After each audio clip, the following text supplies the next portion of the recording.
बाढ़ अनुमंडल के पंडारक प्रखंड की डभामा पंचायत के डभामा गांव में पंडारक कृषि पदाधिकारी और अनुमंडल कृषि पदाधिकारी ने हिमांशु खाद भंडार में जांच करने के लिए गए, लेकिन हिमांशु खाद भंडार में जांच में कुछ गलत नहीं पाया गया।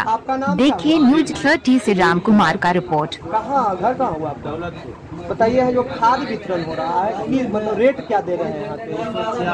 266 में। यहाँ बहुत सारे लोग रास्ते में मिलते हैं, कहते हैं कि इस टाइप के वो सब भी दिक्कत है।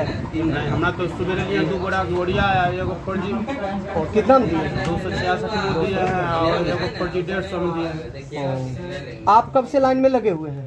सुबह से लगे हुए हैं। तो क्या मतलब यहाँ रेट किस प्रकार के रेट से मिल रहा है खाद? 266। आपका घर कहाँ हुआ? बदनूच किधर पड़ता है? सर आप अपना नाम बताएंगे, कहाँ से आए हैं? दौलतपुर से। और मतलब यहाँ कब आए हैं? 1 घंटा हो गया। 1 घंटा हो गया। खाद मिल रहा है यहाँ? मिल तो रहा है, तब से आए हैं। किस रेट में यहाँ मिल रहा है? अब तो कुल कह रहे हैं 266 में, अभी तो मिला है। कुल कह रहे हैं नहीं, आपको क्या मालूम हुआ? हमको तो 266 में मालूम हुआ। सबको 266 में खाद मिल रहा है? मिल रहा है सबको। हमें सूचना मिली कि कार्यालय बैठा था, तो सूचना मिली कि यहाँ पे जो है किसको के द्वारा खाद जो सही ढंग से नहीं मिल पा रहा है, जमा हो रहा है। हम खुद जो है वो कार्यालय स्थल पर मैं यहाँ आया और मैं निरीक्षण किया, तो यहाँ तो भीड़ लगी है किसानों की, ठीक है। और हमने निर्देश दिया कि सही तरीके से खाद बंटवाएं, एक को आधार नंबर, मोबाइल नंबर नोट करते हुए उसको खाद दें ताकि डुप्लीकेसी ना हो। दूसरी बात है कि जहाँ तक गोदाम के सत्यापन की बात है, तो गोदाम में जो भी इको का जो 500 बैग आया था, उसमें से 102 बैग बिका था। 398 बैग, सब 298 बैग इनके पास जो है माल 398 बैग अभी जो है इनके गोदाम में जो है पाया। तो आप लोग भी उपस्थित थे, आपके सम्मुख जो है इसको गिना गया। तो सत्यापन में कहीं दिक्कत नहीं है। ज़रूरत है कि किसानों की कि उनको एक सिस्टम से बना करके इसको जो है खाद का वितरण किया जाए। साथ ही साथ हम प्रयास करेंगे कि इनका सेल पॉइंट जो है घनी आबादी के बीच गांव में है, इसको जो है जहां गोदाम है वहीं पर स्थल बनाते हुए वहां पर भी पॉइंट ऑफ सेल बनाया जाए, ताकि जो है आगे करने कोई दिक्कत नहीं। डीओ साहब को कोई पत्र दिया गया है सर इनके गोदाम के मामले में? इनको डीओ साहब को? जी जी, मेरे संज्ञान में तो नहीं, मैं पता करूँगा तो मैं कुछ बताता हूँ कि पंचायत से 25 किलोमीटर की दूरी पर है गोदाम सर, इस तरह का शिकायत गया है। पंचायत से 25 किलोमीटर की दूरी पर है। कौन पंचायत? गोदाम डहमा पंचायत, और यहाँ से नज़दीकी जो पंचायत है उससे 25 किलोमीटर की दूरी पर है। लाभुकों को इसका लाभ नहीं मिल पाता है। हाँ, बोला गया है उसमें कि आप अपने ही पंचायत में सीमित, मतलब अपने स्तर का, अपने जो मतलब यहाँ के लोकल क्षेत्र के लोग हैं उन्हीं को दीजिए, ज़्यादा दूर को खाद मत दीजिए। अब बताइए जहाँ खाद नहीं मिल रहा है सर। इसमें तो सिस्टम है, सबको एक तरह से दायरा मेंटेन किया गया है ब्लॉक में कि सबको चिन्हित किया गया उस गांव, उसमें जो है मतलब क्या चाहते हैं इक्का दुक्का मामला अगर किसी को विस्मृत होता है, लेकिन ऐसा मतलब बनाया गया है। अगर इसका कोई अगर रूल को बाईपास करता है तो ये गलत, ऐसा नहीं होना चाहिए। इस पर हम लोग ध्यान रखेंगे और आगे से इस पर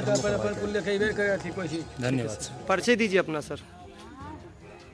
मेरा नाम जानकी रमन प्रसाद, मैं प्रखंड कृषि पदाधिकारी पंडारक के पद पर पदस्थापित हूँ। पंडारक प्रखंड का सर? हाँ, बहुत ज़्यादा शिकायत हो रहा है। हाँ, मुझे भी शिकायत मिली है। जैसे आज ही मुझे शिकायत मिली है कि हिमांशु खाद भंडार डबावा में किसको कोई दिक्कत हो रही है, खाद समय पर नहीं मिल रहा है। लोग कृषक सुबह से खड़े हैं, लोग दुकानदार द्वारा बताया गया कि नहीं 2 बजे के बाद आइए। फिर मुझे जानकारी मिली, मैं प्रखंड मुख्यालय में था, अपने पूरी टीम के साथ, हमारे कोऑर्डिनेटर, हमारे किसान सलाहकार साथ के साथ मैं आया हूँ और अपनी देख रेख में 266 रुपये प्रति बैग के हिसाब से मैं यूरिया की आपूर्ति करवा रहा हूँ। और मैंने दुकानदार महोदय से भी गुजारिश की है, रिक्वेस्ट ही किया हूँ। मैंने रिक्वेस्ट किया है कि भाई आप किसान को तकलीफ ना होने दें। किसान हमारे माई बाप हैं, किसान की बदौलत हम लोग यहाँ पर हैं और किसान, हम भी किसान के ही बेटा हैं। पदाधिकारी में बाद में हूँ, पहले मैं किसान हूँ, किसान का बेटा हूँ। तो किसी किसान को कष्ट नहीं हो, मैंने अनुरोध किया है इनके प्रोप्राइटर राम सागर बाबू से। मैंने रिक्वेस्ट किया कि सर आप किसी भी परिस्थिति में किसानों को तकलीफ न दें, ऊपर वाले से डरे। हम लोग सब भाई भाई हैं, उचित मूल्य पर खाद मिले, सबको मिले। और अभी प्रखंड में यहाँ से अलावा कहीं से शिकायत प्राप्त नहीं हुई है। अच्छा सर, एक बात बताइए, आपका जो SMS है, किसान सलाहकार वगैरह जो है, प्रखंड के एक भी पंचायत में एक दिन नहीं आते हैं, और यदि ये कोई फोन करके पूछता है अधिकारियों से तो कहते हैं कि जाइए केस कीजिए। अब बताइए, एक किसान के बाल बच्चा केस करेगा तो जिएगा नहीं? जहाँ इस पर आप क्या कहना चाहते हैं? जब आप आए हैं तो इस पर कुछ बताइए। जरूर जरूर। जहाँ तक हमारे कोऑर्डिनेटर और सलाहकार की बात है, मैं आपको स्पष्ट कर देना चाहता हूँ कि जब से मेरा पदस्थापन यहाँ हुआ है, मैंने सारे लोगों को निर्देश दे रखा है कि भाई अपने अपने पंचायत में, अब किसी भी किसान भवन में, जो किसी पंचायत भवन है वहाँ रहें, और जहाँ वितरण खाद का हो रहा है वहाँ बजाता हमने एक शेड्यूल बना के प्रतिनियुक्ति कर दी है कि अमुक किसान सलाहकार, अमुक हमारे कोऑर्डिनेटर साहब अमुक दुकान पर रहेंगे और उचित मूल्य पर खाद दिलाने की व्यवस्था करेंगे। और अगर ऐसी बात सूचना मुझे मिलेगी कि हाँ, अगर कोई किसान, हमारे कोऑर्डिनेटर साहब और सलाहकार साहब हमारे नहीं जा रहे हैं फील्ड में, तो मैं तो प्रखंड कृषि पदाधिकारी के हैसियत से मैं उन पर एक्शन लूंगा और अपने उच्चाधिकारी को भी अवगत कराऊंगा और उनके विरुद्ध जो लिखना होगा मैं लिखूंगा। सर, अभी जहाँ प्रेजेंट है उस दुकान को विजिट किए हैं, क्या सही पाया गया? देखिए, मैं इस बारे में कुछ स्पष्ट नहीं बोल सकता हूँ कि मैंने पहले ही बताया कि मेरा नया पदस्थापन है, लेकिन मैं जो दूरी देख रहा हूँ कि किसान के दुकान की दूरी और गोडाउन की दूरी थोड़ी ज्यादा है। इनके द्वारा कथन, किसान के हमारे प्रोप्राइटर द्वारा कहा गया है कि मेरे लाइसेंस में ये गोडाउन इंगित है। ये जांच पड़ताल की बात है कि इसकी जांच पड़ताल करूंगा कि दोनों इनके लाइसेंस में ये स्पॉट का अंकित है या नहीं है। खाद आप देखे तो उसमें कोई दिक्कत नहीं था? नहीं, खाद में कोई दिक्कत नहीं। खाद जितने स्टॉक में बचना है तो उतना स्टॉक में है।